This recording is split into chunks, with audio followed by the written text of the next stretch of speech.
саламатсыздар. Шымкент қалалық білім басқармасына қарасты нөмірі 72 жалпы орта мектебінде 8-ші А сынып оқушыларының қатысуымен өткізілген ашық сабақ. Сабақтың тақырыбы квадратты функция және оның графигін салу. Ал олай болса балалар, сонымен квадратты функция деп қандай функцияны айтамыз кәне? Ал айт отын айтып бере ғой. Квадратты функция деп y-тен ax квадрат қосылған bx қосылған с түрінде берілген функцияны біз квадратты функция деп атаймыз. Керемет, тамаша. Олай болса квадратты функцияның графигі қандай болады екен? Ал Квадратты функцияның графигі парабола болады. Квадрат функцияның сызығы парабола болады. Олай болса енді квадрат функцияны біз өмірде квадрат функцияны қандай жағдайда қолданады екенбіз? Кәне осыған кішкене тоқталып өтсек. Ал бізде дидарамыз. Жер бетінде парабола сызығы өмірде көптеп кездеседі. Мысалға қарап отырсаңыздар, су бұрғағы, яғни фонтан, және де мына шамдар, немесе мысал келтіретін болсақ кигіз үй, және де ұшқыштар, және де секірген арыстар, суда секірген балық, және де адамдардың тау басында шаңымен сырғанаған кезінде де парабола сызылысады, және де тауда парабола сызығымен көрініс табады. Яғни бізде таудың суреті салған кезде бейнесі парабола сызығын бейнелейді екен. Тағы осы сияқты тағы да біраз мысалдар келтіруге болады әрине. Парабола сызығы өмірде көптеп кездескендіктен техникада да парабола сызығы кездеседі. Мысал келтіретін болсақ, машинаның пары, яғни шамы, олар жанған кезде парабола сызығы арқылы яғни шам парабола сызығымен жарық бізде парабола үстік симметриясы парабола сызығын сызады екен. Тамаша, керемет. Отыра ғой Динара.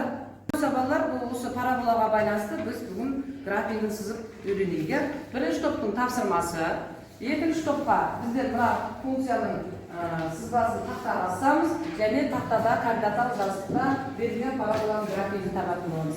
Ал келесі топ сіздерге мына функцияның графигін жежебра бағдарламасы бойынша компьютерде сатып аламыз. Қалған оқушылар бұяқта формуланы пайдаланып сызбасын демекрат сызбалар тақтайшасында көрсететін боламыз. Тапсырмамыз қандай еді балалар? Бізге y-тен x квадрат функциясы берілді, ал функциясын графигі берілген. Және де бізге бұл берілген тапсырмада y-тен x минус 2 жақшаның ішінде квадратының және минус 4 функциясын салу тапсырмасы берілді. Екі бірлікке былайша. Бұл функцияның графигін салу үшін не істедік? Екі бірлік оңға қарай x өсімен жылжыттық, және төменге қарай y өсімен қарай минус 4-ке жылжыттық. Сонда біздің пайда болатын графигіміз бізде қандай сызықты береді екен? Кәне көрейікші. Иә, тамаша. Енді сонымен бізде бұл функцияның графигінің төбесі қандай болды сонымен?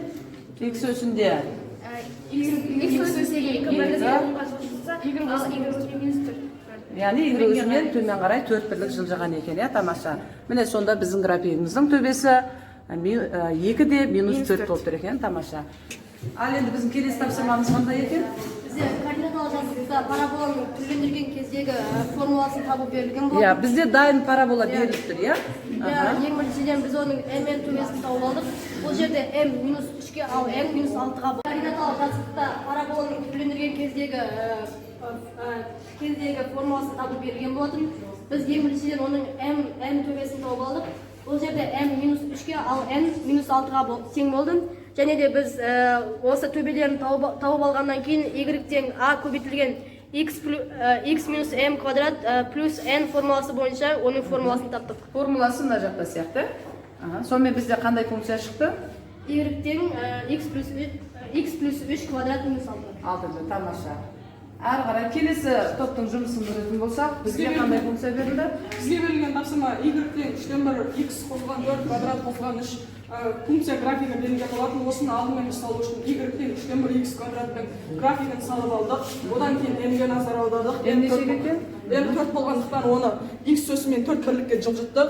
Ал n 3 болғандықтан оны y өсімен жоғары қарай 3 бірлікке жылжыттық. Сонда біздің графигіміз осындай шықты. Нәтижесінде бізде осындай әдемі тамаша график шыққан екен, тамаша. Рахмет. Геогебра бағдарламасы арқылы біз координаталық жазықтықта парабола Berildi bizning Qanday topshirma? Aha. buni aslida Nusayn degan o'sma ekanmiz. X minus 2 Kvadrati. kvadrat azaytirilgan 4. Minus 4 azaytirilgan. Al bizde Nursayn ko'rsatsin hozir.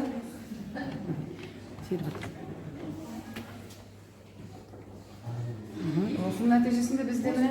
Bizga ham o'smay mangalda Yani bizde grafik ilk sözü boyunca qancha birlikka yozilibdi? X o'si bo'yicha 2 bilim Aha, so'zilgan. Al Y o'si bo'yicha 4 birlik to'men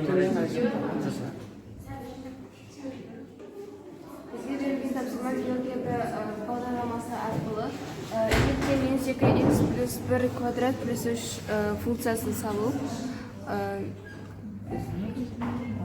funksiyonu.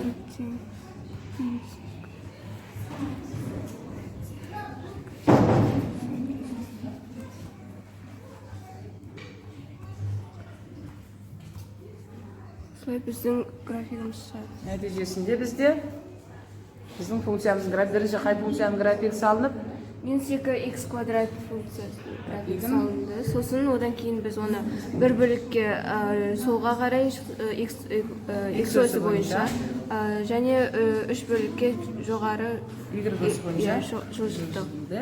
тармағы бізде қай жақ қарайды екен? Төмен қарайды, Не өйткені себеп тармағы төмен қарап тұр? коэффициент бізде минус, яғни теріс сан. Теріс сан болып тұр, тамаша. Әрі қарай келесі біздің осы берілген тапсырманы миллиметрлік қағазға салып жатыр екен оқушыларымыз, Яғни бізде байқап тұрсақ, бағдарлама бойынша салған график пен миллиметр қағазда салған графигіміз бір-бірімен бірдей графиктер шықты. Тамаша, жарайды. Biz бүгінгі сабағымызда квадраттық функция және оның графигін салдық, және сонымен бірге квадраттық функцияның өмірдегі қолданысын білдік. Квадраттық функцияға байланысты әртүрлі квадраттық функцияны салу барысында түрлендіру жолдарын біз үйрендік деп ойлаймыз. Сонымен сабағымыз осымен аяқталды. Рахмет, сау болыңыздар.